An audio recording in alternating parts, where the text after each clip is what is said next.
Everything I do for BERT. Everything I do for BERT. Some may think BERT's not much, but they like his gentle touch. So everything I do, just between me and you, everything I do for BERT.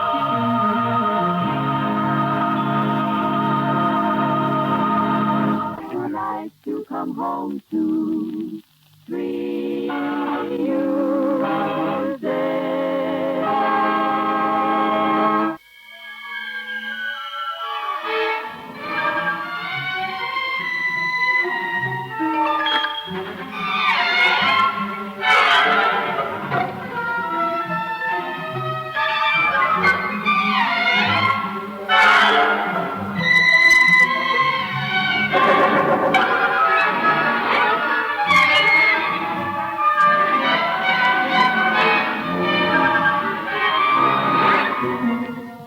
Again to our studios, Vincent Price. Bert, lovely to be with you. I suppose that I must say the boys were checking microphones before and they were eavesdropping. Evidently, you've had the experience of turning on a television set all around Australia, and every time you do, I happen to be there. I don't know what it is about you. I mean, there you are, and then you turn on the radio and think, I'll escape from him for a minute, and there he is. Strange to say, I normally work as head usher at the Comedy, but I'm on 3 weeks leave. What about your nightclub act? That's right. Here you're going up to Sydney to do one. Sure, well, I've got a couple of days off in August, so I may have to do that for. Vincent, I had some friends in the audience last night, and they tell me that it was a great opening night. Oh, it was a wonderful audience. I was really delighted. Opening night audiences worry all actors, you know, because they're there for all sorts of reasons other than to see the play. Mm. And they were really very warm and wonderful and attentive and appreciative, and so I couldn't have been happier. I heard you speaking with Peter Couchman yesterday, and you made a very interesting comment about the earliness of you getting to the theatre. I mean, one would assume that you're a perfectionist anyway with the score you've got on the board, but evidently you leave nothing to chance at all. No way. I get out there, I check the lights, I check the sound, you know, I check the theater, because every theater is a different kind of listener. You know, theaters are listeners, all those people who are going to be in it at some time, and so you must know what the acoustics are. It's fascinating, it really is, and difficult, you know. You must make your adjustments to theaters. So, you know, you make a comparison, say, to the Festival Theatre in Adelaide, to the Dear Little Comedy. Now, just how much change do you have to make in your performance? Well, it's a question of projection. I played in a very famous theater in Tempe, Arizona, designed by Frank Lloyd Wright, which holds 3,500 people, and the night I played there, it was packed and jammed, and I thought, oh, my God, one poor man in front of 3,500. But it works, you know. I got out and I tried it in the afternoon when it was empty, and to find out what your focus is, because in a one-man show, the audience are your other actors. And it's very important that you know where they are. You know where the aisles are, so you suddenly aren't referring to somebody who isn't there. And the aisles are in different places and all that. The ideal kind of theater is the comedy. I was just watching you then. You were gesticulating, and I'm looking at your hands, which are quite beautiful, artistic hands. And I remember reading once that you and Van Heflin, you were given a tremendous rap. In Australia, rap means good, incidentally, for the use of your hands in acting. And I mentioned this to Van Heflin, who was over here in 1970, a year before his death. And he said the only thing that he could understand when someone referred to acting with your hands was that if you had the ability to know what to do with your hands, the actor who is in trouble is the one who doesn't know what to do with his hands. Absolutely true. In this play, I try, because I am alone, to cut the use of my hands to an absolute minimum. In the first place, Wilde in this piece is very sort of frightened of coming out and facing an audience at the end of his life after a great scandal and everything. And he's not about to embrace the audience right away. He wants, first of all, to sort of hold himself in, and it's very much calculated what I do with my hands. When you're doing a one-man show, you've just mentioned the term alone out there. Is it also lonely out there?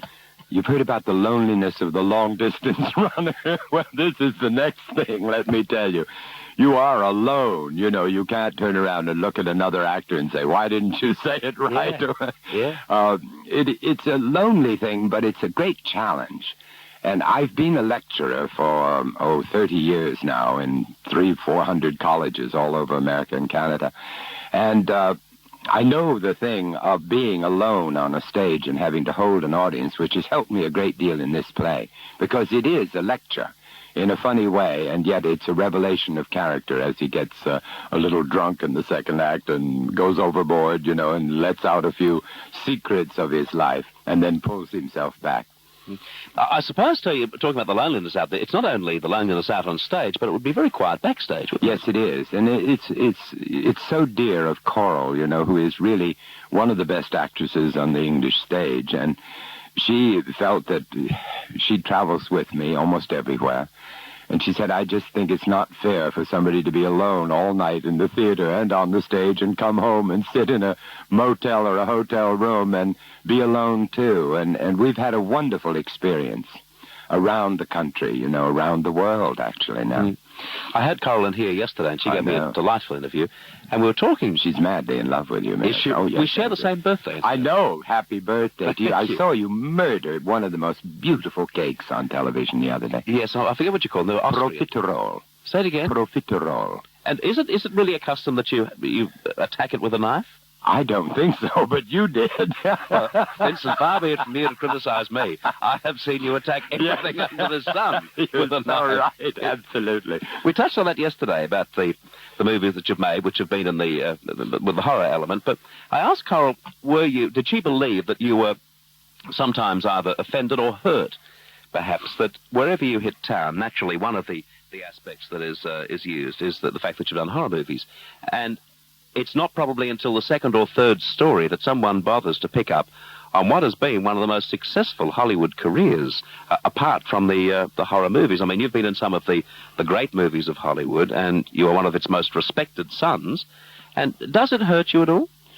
Not really. No, I tell you, Bert, you know, every one of us have our identification with the audience, with the public. Whatever it is, you know, I said at the Canberra Press Club that John Wayne probably wanted to play Hamlet, and thank God he didn't. But he did play the Roman centurion. He did play the Roman centurion, you're absolutely right. But, you know, I mean, we all have identification, and whatever it is, it helps your career. The problem here in Australia for me has been a little difficult because the press has been interested in that area. But funnily enough, you know, a lot of those pictures, which were comedies, comedy horror films, if you want to call them that, were censored here. And consequently, they've only been released recently in this country. And in America, when I was doing the Oscar Wilde thing, there never was a mention of those films ever. Because I've done a play every year of my life, maybe 2 or 3 plays. Now, that's a very good point, actually, because so many of those movies were released much later. And also, of course, they were held back for television release, too. Exactly. House of Wax wasn't seen on television, I don't think, until as recently as maybe 6 or 7 years ago, 8 years ago. That's absolutely true. It's a picture, you know, it's almost 30 years ago that I made it, and it still continues to run continually. Interesting cast, you know. Oh, wonderful. And Charles Bronson for a start, one of the superstars. One of his best. And we had a lot of very distinguished people start in that, in those films of mine. Francis Ford Coppola was the dialogue director on a couple of them. Jack Nicholson was the juvenile in The Raven. It's been kind of fun to see people's careers change and go on and up and down. One thing you've been able to do, like every other performer, naturally, you know, you've had your stinker, you've had the thing which is bomb, but you seem to have used that to your advantage because of this beautiful ability you've got. I mean, even in a movie which has been made 14,000 miles away, maybe 5, 6, 10 years ago, you can watch a Vincent Price movie, particularly in the comedy horror area, and it's almost as if you're taking the viewer along for the ride. Oh, absolutely. Somebody made a comment one time that I didn't play them tongue-in-cheek. I played them tongue in both cheeks. With Jade Easy. Yeah. No, I think the thing was that Boris Karloff and Peter Lorre and myself and Basil Rathbone did a lot of them together, and they were extraordinary men of great intelligence and great wit. And we would sit down and really determine to let the audience have a good time. let them in on our gags and let them in on the thing that horror is very close to comedy. You know, if somebody comes up behind you and scares you, which happens to me all the time, and the next impulse is to giggle. You know, I mean, they are very closely allied, horror and comedy. They really are, and that's what made those films fun. But do people continually do that to you, come up and try and scare you and the whole thing? Yeah, and they succeed, yeah. Do you scare easily? Oh, no, it's just that. Yeah. If anybody comes up and hits me on the back, I jump 300 miles. And I don't want anybody to do it who's listening to this program, because I now carry a large knife. Right. And you know how to use it. I certainly do. One of my great favorites as an actor was Lon Chaney Jr. Was he a man of much humor, though? Lon was a very ill man, an awful lot of his life. And when I knew him, I only did one film with him. He was a man who was very withdrawn, and consequently I didn't see a great deal of humor in him.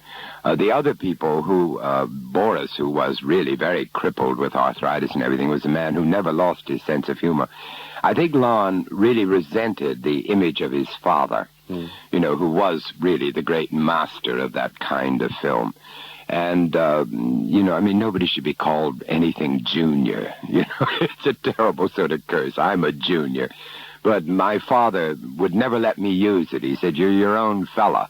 You know, do your own thing. And it's very important. And Lon really did have a very distinguished career. And then he got sort of thrown into reproductions of his father's kind of pictures. And it was very, very sad.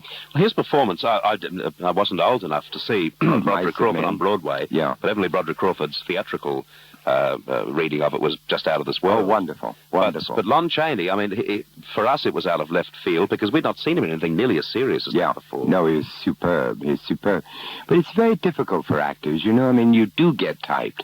And I did a program, a talk show the other day with Orson Welles, who I was in the beginning of his career. I was in the Mercury Theater with him. And we started to talk about the funny things that we've had to do to survive. You know, you do everything in this business to survive, because the minute you leave, people forget you. There's a game show in America called Hollywood Squares, which is a huge success. I've done 900 of them, you know, and it's kind of sending yourself up, which I think people like to see you do. You send yourself up. Yes, Peter Marshall, who's the best host I've ever known on a talk show. You send yourself up every once in a while. You know, you have great fun with the other people you're working with. You're really an extraordinary master. Well, thank you, Vincent. That'll embarrass you. Well, it has embarrassed me, but it's also pleased me. You mentioned Orson Welles. I saw him interviewed on a Dinah Shore show a couple of months ago now, and I've always been a great fan of his. But I'd not realized until I saw him in this situation with Dinah Shore what a warm and generous and loving man he is. He must be a delightful man, is he? He is. He's a marvelous man. It really is a kind of a sad career in a funny way. Orson, when we started the Mercury Theater, and he did A Modern Dress, Julius Caesar, and then I did the next two plays with him, Shaw's Heartbreak House and Elizabethan comedy called, I can't remember what it was. But anyway, Orson was 21 years old, and this extraordinary talent, mostly as a director. But he had a great desire to be an actor, and he should have remained as a director-actor. But he didn't. He went out to Hollywood and did Citizen Kane, which is one of the great films, and actor-director. And then he went on and never really could give up the thing of acting.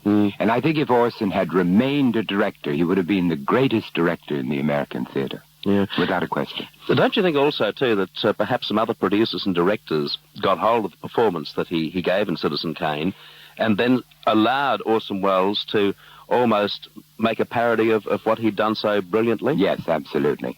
And Orson, you know, really, he couldn't cope with the fame that came so early in his life. He kind of retired for a while and went to live in Europe, and really should have stayed right in the middle of Broadway. He should have been right there working all the time. But at 21, it's kind of hard to take that kind of fame. You seem to have handled the fame and success that you've enjoyed very well, Vincent. From reports from people who know you in Hollywood, it's never affected your life. Your lifestyle is one that you pursue with a great deal of fun and enjoyment, and you take your work very seriously. But how do you manage to turn off? I mean, we're talking before about the fact that when you're hit with a bomb, I mean, you just come back bigger